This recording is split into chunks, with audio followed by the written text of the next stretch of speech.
Salam Bapak Ibu Saudara sekalian yang dikasihi Tuhan. Bertemu kembali dalam pembahasan khotbah kita yang menjadi bekal dalam kehidupan kerohanian kita, yang menguatkan dan meneguhkan kita untuk tetap berjalan dalam kehendak Tuhan. Sebelum kita bersama-sama merenungkan firman Tuhan, marilah kita berdoa. Damai sejahtera Allah yang melampaui segala akal, itulah yang memelihara hati dan pikiranmu dalam Kristus Yesus Tuhan kita. Amin. Bapak Ibu Saudara, firman Tuhan untuk kita sebagai khotbah Minggu 18 Agustus 2024 tertulis dari Amsal 9 ayat 1 sampai ayat 6. Saya bacakan untuk kita. Mari kita ikuti dalam hati kita. Undangan hikmat dan undangan kebodohan. Hikmat telah mendirikan rumahnya, menegakkan ketujuh tiangnya, memotong ternak sembelihannya, mencampur anggurnya, dan menyediakan hidangannya. Pelayan-pelayan perempuan telah disuruhnya berseru-seru di atas tempat-tempat yang tinggi di kota. Siapa yang tak berpengalaman, singgahlah kemari. Dan kepada yang tidak berakal budi, katanya, marilah, makanlah rotiku, dan minumlah anggur yang telah kucampur. Buanglah kebodohan, maka kamu akan hidup, dan ikutilah jalan pengertian. Demikian firman Tuhan. Bapak Ibu Saudara yang dikasihi Tuhan, kita mengetahui bahwa buku Amsal dari Raja Salomo ini dibagi atas 3 bagian. Yang pertama pasal 1 sampai pasal 9. Yang kedua pasal 10 sampai pasal 22. Dan yang ketiga pasal 23 sampai 29. Tetapi pada hari ini kita mau membahas tentang bagian pertama itu, pasal 1 sampai pasal 9 itu, yang menekankan tentang pengajaran mengenai perbedaan yang sangat kontras antara yang baik dengan yang buruk, antara yang baik dengan yang jahat. Kalau kita melihat bahwa semua Amsal memang berisi tentang nasihat, hikmat, pengertian, kebenaran, dan pengetahuan. Dan banyak hal lagi yang ditekankan dalam kitab ini. Dan yang paling penting dalam kitab Amsal yang sering kita dengar dan harusnya kita hidupi adalah yang mengatakan bahwa takut akan Tuhan adalah permulaan pengetahuan. Tetapi orang bodoh menghina hikmat dan didikan. Dalam Amsal 1 ayat 7. Bapak Ibu Saudara, dalam bagian ini sangat jelas diterangkan bahwa hikmat yang ada itu dipersonifikasikan atau digambarkan dalam bentuk kata benda jenis feminis. Contohnya pada pasal 7 ayat 4 dikatakan, katakanlah kepada hikmat, engkaulah saudaraku, dan sebutkanlah pengertian itu sanakmu. Dan sangat jelas di bahasa Batak dikatakan, dok matu hapistaran nai, ibotok kudoho, jala guari habisuhoni padanmu. Bapak Ibu, kita melihat bahwa dari ayat itu ada pemaknaan bahwa hikmat itu dan kepintaran, pengertian, bahwa hikmat, pengertian, dan kebijaksanaan itu digambarkan seperti seorang perempuan. Hikmat, pengertian, kepintaran, kebijaksanaan di dalam Amsal secara keseluruhan memang bukanlah menekankan tentang kepintaran dalam pemikiran otak atau logika manusia, tetapi dalam pengertian hikmat yang dari hati. hati yang lemah lembut, banyak pertimbangan, banyak pengertian, berhikmat dalam perencanaan, khususnya dalam perikop kita khotbah ini. Kita mau melihat bahwa sangat jelas bagaimana undangan kepada hikmat dan undangan kepada pengertian. Bapak, Ibu, Saudara yang dicintai Tuhan, sebelum kita sampai kepada keterangan dari perikop ini, mari kita renungkan sejenak sekilas tentang undangan. Apakah undangan? Dalam bahasa Indonesia, undangan itu adalah bagaimana kita menerima satu panggilan untuk boleh bersama-sama menikmati atau bersukacita dalam satu pesta. Dapat dipastikan bahwa kita adalah orang yang sangat beruntung dan orang yang sangat bersukacita kalau kita diundang. Kita merasa bahwa kita sangat berharga dalam hubungan kita dengan orang lain.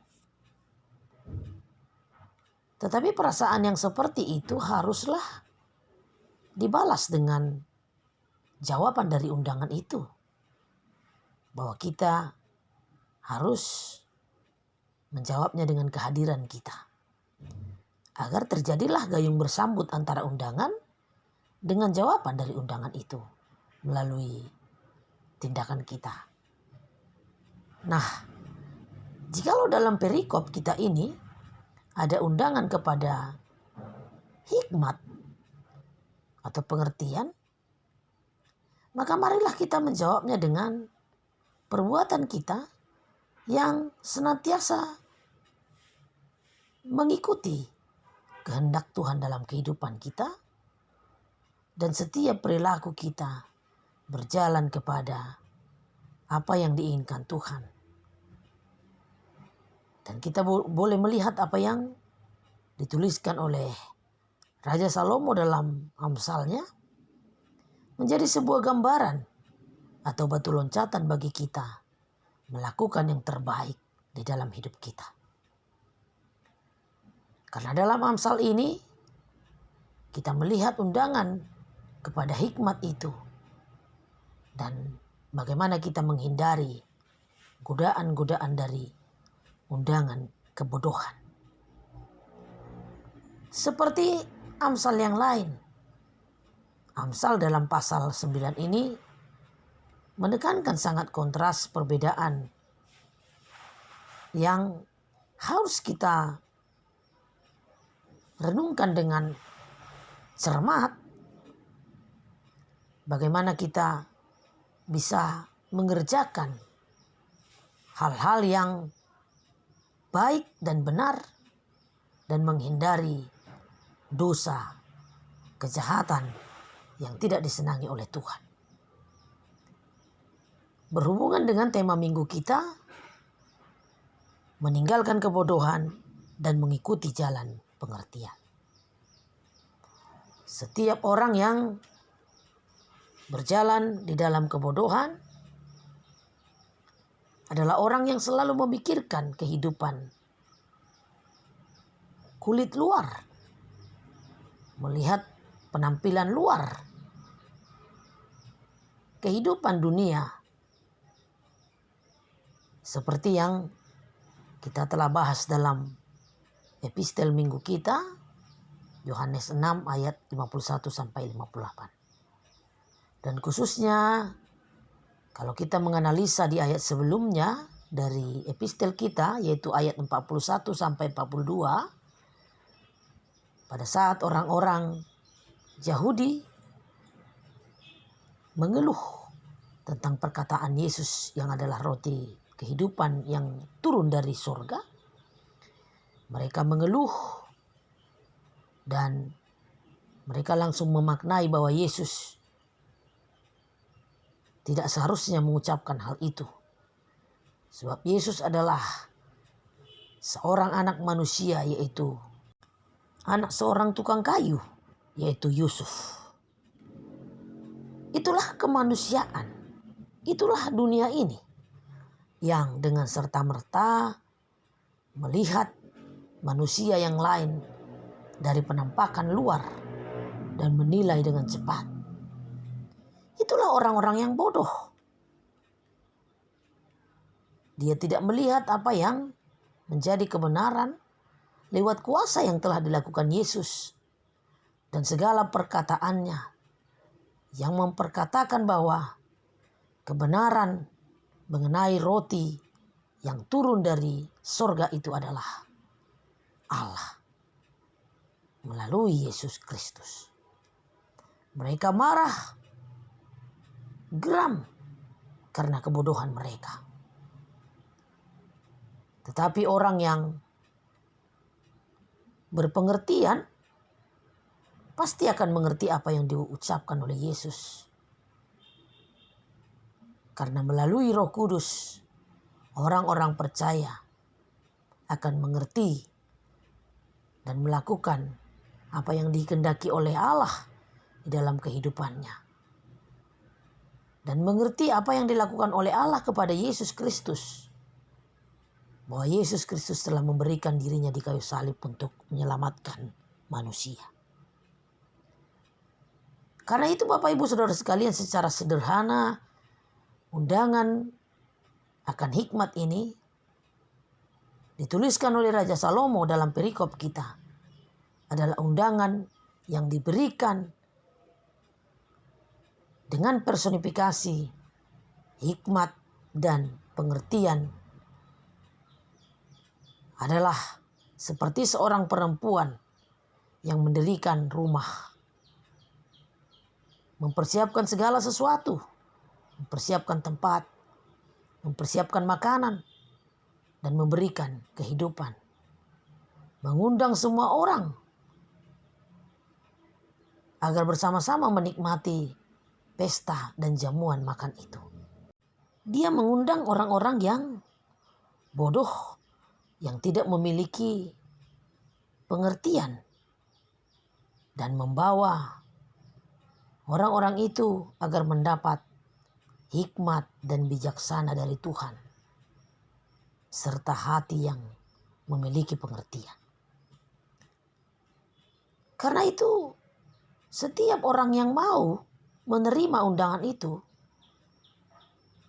akan mendapatkan kebahagiaan. Sebab hikmat mengajarkan seseorang untuk bertanggung jawab dan mempertimbangkan apa yang dia kerjakan dalam hidupnya. Dia akan dengan berhikmat daripada Tuhan mengambil satu keputusan. Terlebih menjadikan Allah menjadi yang utama dan terutama sebagai tempat pengaduan dan tempat bersandar. Mari kita teliti satu persatu Bapak Ibu Saudara sekalian dari perikop kita Amsal 9 ayat 1 sampai 6. Yang pertama, ayat 1, kita mau melihat bahwa persiapan yang betul-betul matang dari seorang perempuan yang mendirikan rumah, perkiraan yang mantap dan matang. Terlebih dia mendirikan rumahnya dan menegakkan ketujuh tiangnya. Kelihatan di sana bahwa keteguhan sebuah rumah yaitu hikmat dan pengetahuan, hikmat dan pengertian. Pengertian dan hikmat sekali lagi membuat rumah itu menjadi teguh, tidak murah terombang-ambing, dan tidak murah roboh. Tidak dengan mudah diterpa angin badai, tetapi tegak walaupun angin kencang menerpa. Berbeda dengan perempuan yang bodoh, yang tidak mengerti akan sesuatu yang teguh. Dia akan gampang terombang-ambing dan dia tidak mengetahui apapun. Boleh kita lihat di ayat 13 dikatakan, perempuan bebal cerewet, sangat tidak berpengalaman ia dan tidak tahu malu. Ayat 2. Dia memotong ternak sembelihannya, mencampur anggurnya, dan menyediakan hidangan. Kita mau lihat di sana Bapak Ibu Saudara sekalian. Dia benar-benar mempersiapkan hal untuk tamu-tamunya. Dia mempersiapkan tempat yang baik, tempat yang bagus, dan tempat kehormatan. Makanan pun dipersiapkan dengan sangat matang. Dia memasak sendiri dan bukan dari hasil yang dia curi. Boleh kita baca di ayat 17. Air curian manis dan roti yang dimakan dengan sembunyi-sembunyi lezat rasanya. Tapi seorang perempuan yang berhikmat tidak melakukannya. Perempuan yang berhikmat menjamin bahwa setiap orang yang datang ke pestanya akan dapat makan dan tidak akan dapat malu. Ayat 3 sampai ayat 4. Dia menyuruh pelayan-pelayannya untuk berseru-seru di tempat-tempat yang tinggi di atas kota. Artinya dia benar-benar mau bahwa yang dia undang adalah orang-orang yang benar-benar membutuhkan, orang-orang yang memerlukan, dan orang-orang yang mau menerima hikmat itu. Orang-orang yang mau bersama-sama menikmati jamuan yang dia persiapkan, supaya tidak mubazir atau sia-sia yang sudah dia persiapkan. Maka dia menyuruh suruhannya untuk memanggil orang-orang dengan seru-seruan di atas tempat yang tinggi, supaya banyak orang yang mendengar. Nah, seperti yang dikatakan dalam bahasa Batak sering kita dengar, Isenaolo Romatuson, Isenasoolo Laosianon. Artinya, siapa yang mau, mari datang. Siapa yang tidak mau, silakan pilih. Jika tidak mau mendapat keberuntungan. Ayat 5 sampai 6. Makanan yang sudah disediakan, makanan berupa roti dan minuman anggur telah dipersiapkan dengan baik. Dan di dalam kasihnya dia menyuguhkan, di dalam keikhlasan dan kebaikan hatinya. Inilah yang terpenting, bahwa siapa yang mau datang meninggalkan kebodohan dan mau mengikuti jalan pengertian. Bapak Ibu Saudara yang dikasihi Tuhan, mari kita renungkan seperti apa yang dikatakan oleh Raja Salomo, undangan yang dia tuliskan, bahwa ini adalah juga undangan bagi kita. Semua telah tersedia. Undangan dari Tuhan bagi kita. Bagi setiap orang yang membutuhkan pengertian, hikmat, bijaksana, dan pengetahuan kepada hal-hal yang diinginkan oleh Tuhan. Supaya kita tetap dalam pesta perjamuan itu bersama-sama bersuka cita. Allah selalu siap. Allah selalu dengan baik mempersiapkan apa yang menjadi makanan kita. Secara khusus roti kehidupan bagi kita. Bukan hanya roti secara jasmani, tetapi roti kehidupan, yaitu kehidupan kekal di sorga bagi orang yang mempercayainya dan mempercayakan dirinya kepada Tuhan. Semua telah tersedia bagi orang yang membuka hatinya untuk undangan itu. Siapa saja akan dapat hikmat dan pengertian jika dia mau membuka hatinya. Karena itu, menjadi orang yang berpengertian, menjadi orang yang bijaksana, akan mampu menjalani hidupnya walaupun banyak pergumulan-pergumulan, kesulitan-kesulitan, dan penderitaan-penderitaan. Tetapi melalui Yesus Kristus dalam firman-Nya, melalui Yesus Kristus yang adalah roti kehidupan, kita mampu menghadapi hidup kita ini bersama Tuhan. Maka kita akan mendapatkan kehidupan kekal. Dan di dalam kehidupan kita di dunia ini, kita mendapatkan hikmat dan pengertian. Maka terimalah undangan menjauhi kebodohan. Dan terimalah undangan untuk mengikuti jalan pengertian dalam hidup kita ini. Supaya kita bisa melawan godaan dari iblis dan godaan dari dunia ini.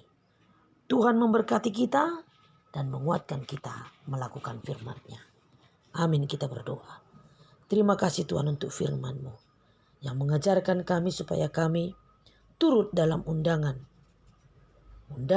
untuk mendapatkan hikmat dan pengertian.